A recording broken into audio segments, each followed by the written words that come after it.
passe à présent à la revue de presse internationale avec vous, Florent Rodeau.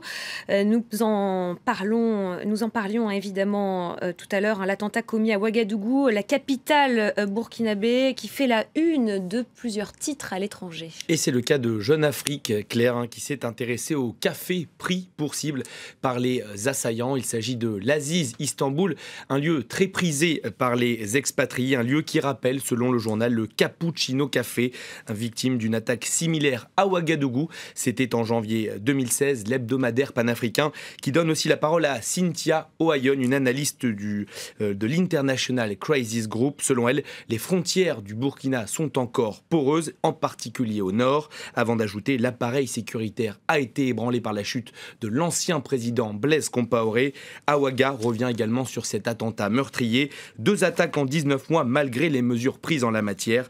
Pour le quotidien, le renforcement des mesures sécuritaires dans la capitale était pourtant, je cite, perceptible. Et non loin de là, en Sierra Leone, autre drame, celui causé par des inondations. Le bilan est de plus de 300 morts. Oui, 312, Claire, selon les dernières estimations. Et parmi ces victimes, 60 bébés. C'est ce qu'on apprend dans cet article de Cocorico. La faute à une coulée de boue meurtrière qui a touché Freetown, où une partie de la montagne a cédé. D'ores et déjà très lourd, vous l'avez dit, le bilan pourrait encore s'alourdir.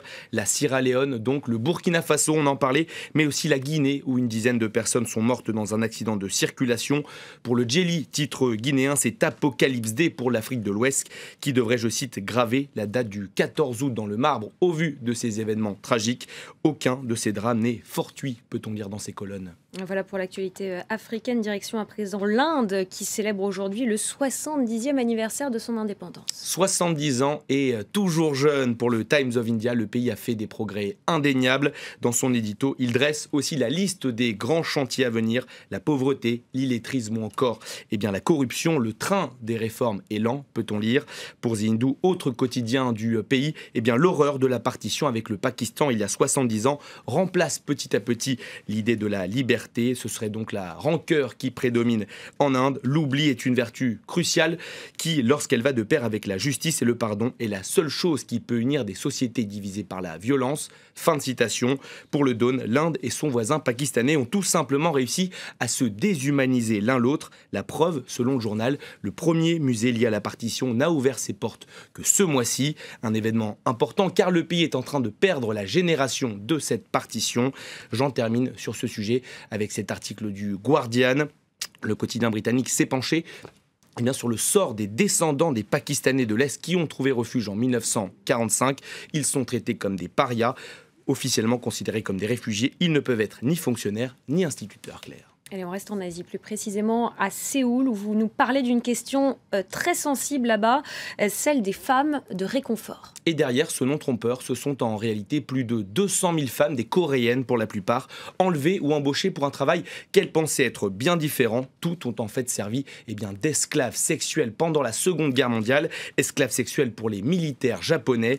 Un rassemblement devant l'ambassade du Japon est organisé chaque mercredi. C'est un rituel là-bas, des femmes âgées pour beaucoup de plus de 90 ans, bien sûr, et qui demandent toujours des excuses officielles de la part de Tokyo.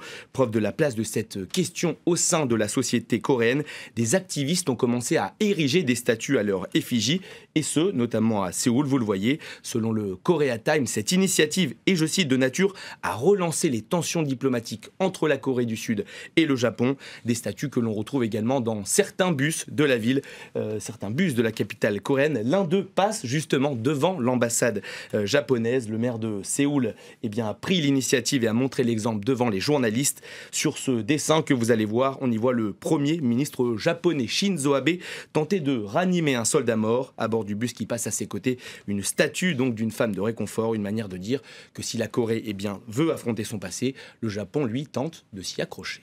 Merci beaucoup Florent pour votre revue de presse que vous pouvez retrouver évidemment sur notre site internet www.france24.com et sur la page Facebook de la revue de presse également. Restez avec nous, nouveau journal à suivre dans quelques instants.